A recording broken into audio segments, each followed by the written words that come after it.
ادي ازاي حطينا ايه؟ توم توم وكمون وكمون و وفلفل ايوه وملح وملح وفلفل وفلفل و كزبره وكزبرة ها وده وشطة وشطه وحطينا ليمون. مين وكمون. اللي عصر الليمون؟ أنا. انت. حطينا ايه تاني؟ وحطينا خل. خل. حطينا، انا حطيت خل. احنا حطينا خل. هنعمل ايه بقى دلوقتي؟ هنتبل الايه؟ السمك. نتبل السمك.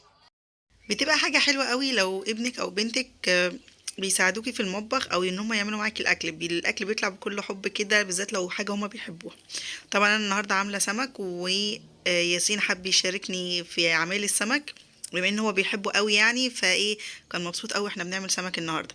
عملنا ايه بقى؟ زي ما انتم شايفين كده، عملت الدقه بتاعه السمك، حطيت توم وقطعت فلفل، وحطيت بقى البهارات بتاعتي، ملح وكمون وفلفل اسمر وكزبره ناشفه ومعلقه من الكركم زي ما انتم شايفين كده، والشطه.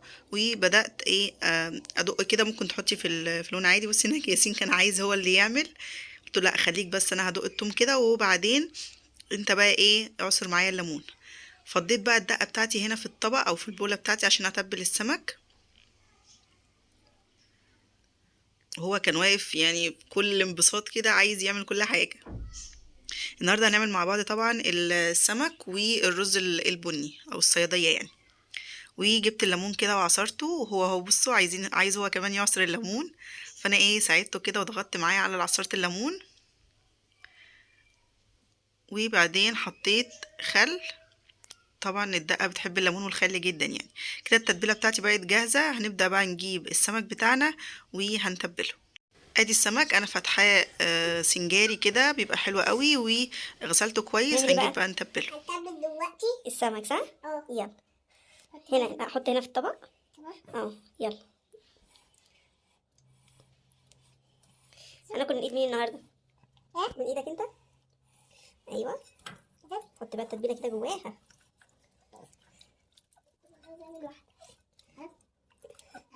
بس خلاص. انا فرحته كده وخليته تبل سمكية، وانا بقى جبت السمك الباقي كله وتبلته من جوه كده بالتتبيلة. ودعكت الملح كده في السمك علشان يشرب كده ويتبل ويبقى طعمه حلو. بحب قوي فتحة السنجاري بتاعت السمك دي، بتبقى حلوة قوي لما بقليه بيطلع مقرمش وحلو جدا. هخلص بقى الكمية كلها، او خلصتها كلها كده بقت متبلة تمام. حطيت عليها بقية الدقة بقى وهسيبها في التلاجة على ما اخلص الرز واطلع اقلي. بس برضه عصرت عليه ليمون، عارفين السمك بيحب الليمون يعني.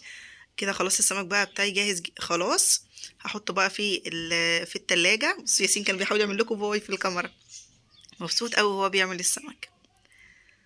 خلاص كده السمك بقى تمام جاهز، والتتبيله بتاعته والليمون زياده وكله تمام. هسيبه بقى في التلاجة على اما اعمل الرز، وبعدين اطلع اقلي الرز بتاعنا. بقى حطيت معلقه كبيره من الزيت، ونزلت ببصلايه كبيره متقطعه، وهحمرها قوي ان هي تبقى غامقه يعني. الرز ده يعني ايه، في ناس بتستخدم البصل فيه تاني، وفي ناس بتشيله يعني. الناس اللي بتتضايق من طعم البصل هتشيله، بس هو عشان يطلع بني معاكي لازم البصله تتحمر قوي. وهزيد البصله بعد ما تحمر جامد ميه، وهبهر الميه دي. بصوا البصله بدات تتحمر معايا برضو، لسه اللون ده مش كفيل ان هو يديني اللون البني اللي انا عايزاه.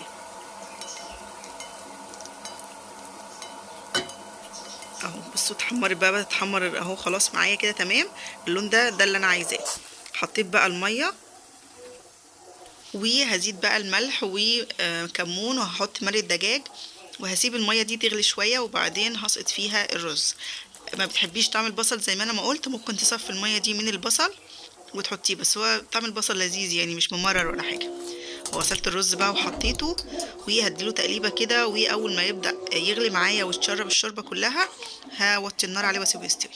عشان نعمل السمك بقى جبت دقيق، حطيت عليه نشا، وهبدا ابهر الدقيق بنفس التتبيله اللي انا حطاها في السمك. حطيت ملح وفلفل اسمر وكمون، وقلبت كل الكميه دي مع بعضيها.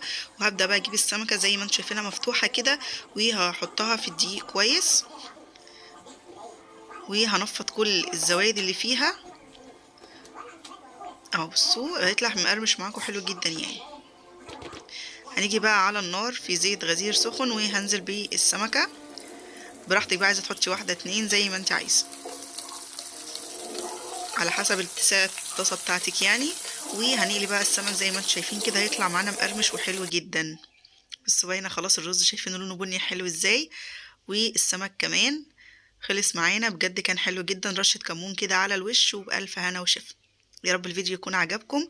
متنسوش بقى يا حبايبي تعملوا لايك للفيديو واشتراك للقناه، وفعلوا زر الجرس عشان اي فيديو جديد انزله يجيلكوا اشعار بيه.